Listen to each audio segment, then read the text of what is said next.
नमस्कार दोस्तों, मैं हूं आपका दोस्त लोकेश साहू और आप देख रहे हैं लोकेश छत्तीसगढ़िया यूट्यूब चैनल। आप सभी साथियों का हमारे इस चैनल पर बहुत बहुत स्वागत है। दोस्तों, इस वक्त छत्तीसगढ़ में दो चर्चित और ज्वलंत मुद्दा है। पहला तो 76% आरक्षण और दूसरा ट्रांसफर। और इस वीडियो के अंदर हम बात ट्रांसफर से जुड़ी एक महत्वपूर्ण अपडेट के बारे में बात करेंगे, जिसका संबंध कहीं न कहीं नए और पुराने दोनों कर्मचारियों से जुड़ा हुआ है।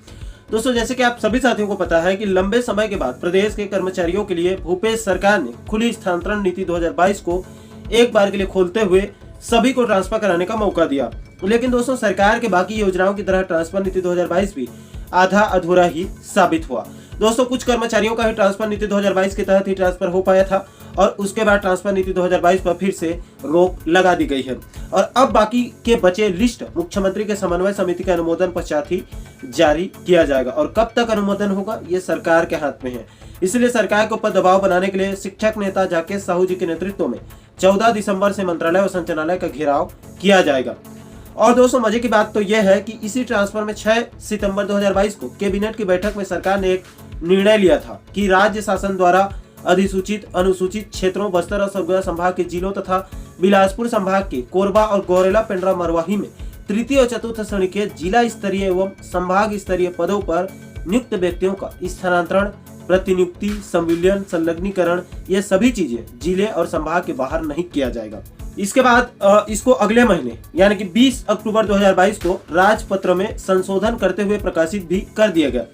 अब राजपत्र को देख सकते हैं, इसमें साफ साफ कहा गया है कि अनुसूचित क्षेत्रों में नियुक्त व्यक्तियों के संबंध में विशेष उपबंध इन नियमों में अथवा तद संबंध प्रवृत्त किसी अन्य अधिनियम, नियम, आदेश, निर्देश में अंतर्विष्ट किसी बात के होते हुए भी राज्य शासन द्वारा अधिसूचित अनुसूचित क्षेत्रों बस्तर संभाग, सरगुजा संभाग के अंतर्गत आने वाले जिलों तथा बिलासपुर संभाग के कोरबा एवं गौरेला पेंड्रा मरवाही जिला के व्याप्त विकास के लिए उन उक्त जिलों संभाग में लोक सेवाओं में तृतीय चतुर्थ श्रेणी के जिला स्तरीय एवं संभाग स्तरीय पदों पर नियुक्त व्यक्तियों का स्थानांतरण, प्रतिनियुक्ति, संविलियन, संलग्नीकरण जिला स्तरीय पदों पर जिले के एवं संभाग स्तरीय पदों पर संभाग के बाहर नहीं किया जाएगा।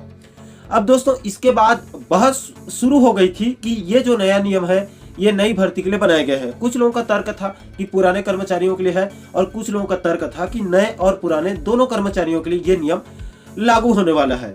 तो देखिए दोस्तों, अब बहुत हद तक साफ हो चुकी है कि ये जो नया नियम लागू किया गया है ये नई भर्ती के साथ साथ पुराने कर्मचारियों के लिए, दोनों के लिए है।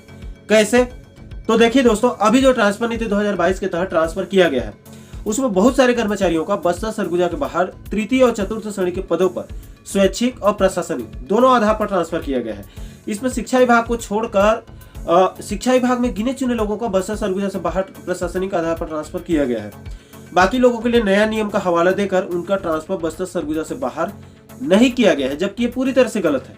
ऐसा नहीं करना था। अगर मौका दिया गया तो सबको बराबर मौका देना था। दोस्तों, आप बिल्कुल कम शब्दों में आप ये तो समझ गए होंगे कि बस्तर सरगुजा संभाग से बाहर ट्रांसफर के संबंध में बनाए गए नियम पुराने कर्मचारियों के ऊपर भी लागू किया गया है। इसको आप अच्छे से समझ गए होंगे। अब आप ये भी समझ लीजिए कि ये नियम नए आने वाले भर्तियों में भी लागू होने वाला है। अभी जो 12,000 से ज्यादा शिक्षकों के पदों पर भर्ती आने वाली है, हालांकि आरक्षण की वजह से अभी लटक गई है, उस भर्ती में भी ये आरक्षण नियम जो नया नियम है ये भी लागू होने वाला है, बराबर लागू होगा। इसके लिए कुछ फैक्ट आपके सामने रखना चाहता हूं। दोस्तों, इसके लिए आप दैनिक भास्कर के 10 दिसंबर 2022 को प्रकाशित उनके खबर को देख सकते हैं।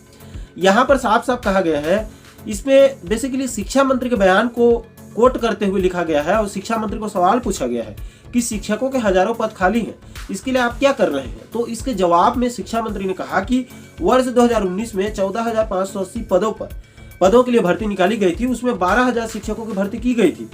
अभी भी 12,000 पदों पर भर्ती निकाली गई है। आरक्षण की स्थिति स्पष्ट होते ही भर्ती प्रक्रिया शुरू हो जाएगी। इस बार हम शिक्षक और सहायक शिक्षकों की भर्ती करेंगे।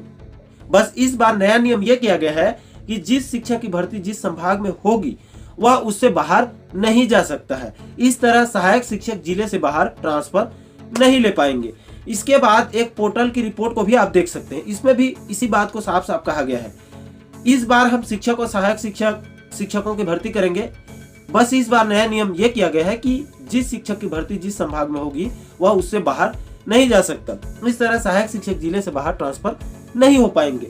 इसका मतलब साफ है दोस्तों कि जो ट्रांसफर के संबंध में नया नियम लागू किया गया है वो पुराने कर्मचारियों के साथ साथ आने वाले नए कर्मचारियों शिक्षकों के ऊपर भी लागू होने वाला है। हालांकि मैं फिर से साफ कर दूं कि अभी जो खुली ट्रांसफर नीति 2022 के तहत ट्रांसफर किया गया है उसमें बहुत सारे विभागों के कर्मचारियों को बस्तर सरगुजा से बाहर ट्रांसफर किया गया है। हालांकि सबको मौका नहीं दिया गया, यानी कि ये नया नियम पुराने कर्मचारियों के साथ साथ आने वाले नए शिक्षक भर्तियों पर भी लागू होने वाला है। दोस्तों अंत में मैं यहाँ पर एक सटीक उपाय बताना चाहता हूँ जिससे सबका भला हो सकता है। देखिए दोस्तों, कर्मचारियों की संख्या के हिसाब से सरकार को ये नियम बनाना चाहिए कि जो 8 से 10 साल या उससे भी ज्यादा वर्ष से बस्तर सरगुजा में सेवा दे रहे हैं, वहां पर फंसे हुए हैं, उन कर्मचारियों को वहां से बाहर जाने का धीरे धीरे मौका देना चाहिए और उनके स्थान पर नए कर्मचारियों और शिक्षकों की भर्ती समय समय पर करते रहना चाहिए। इससे दो फायदा है। पहला तो पुराने कर्मचारियों को ट्रांसफर होकर अपने घर के आसपास जाने का अवसर मिलेगा और दूसरा जो बेरोजगार हैं उनको भी रोजगार मिल जाएगा, क्योंकि उनके स्थान पर नई भर्ती होगी तो बेरोजगारों को भी रोजगार मिल जाएगा। और तीसरा फायदा इससे ये होगा कि बस्तर सरगुजा में कर्मचारियों की कमी नहीं होगी, क्योंकि उनके स्थान पर नए कर्मचारियों की नियुक्ति कर दी जाएगी। इससे सबका साथ और सबका विकास एक साथ हो जाएगा। बाकी दोस्तों इस पूरे मामले पर आप लोगों की क्या राय है? क्या ये सही रास्ता, सही विकल्प आने वाले भविष्य के लिए हो सकता है?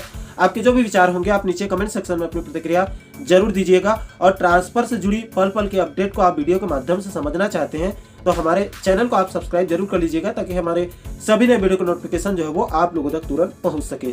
दोस्तों इस वीडियो में फिलहाल इतना ही, मुझे दीजिए इजाजत। मैं मिलता हूँ आपसे एक और महत्वपूर्ण मुद्दे के साथ, महत्वपूर्ण टॉपिक के साथ। तब तक के लिए जय हिंद, जय छत्तीसगढ़।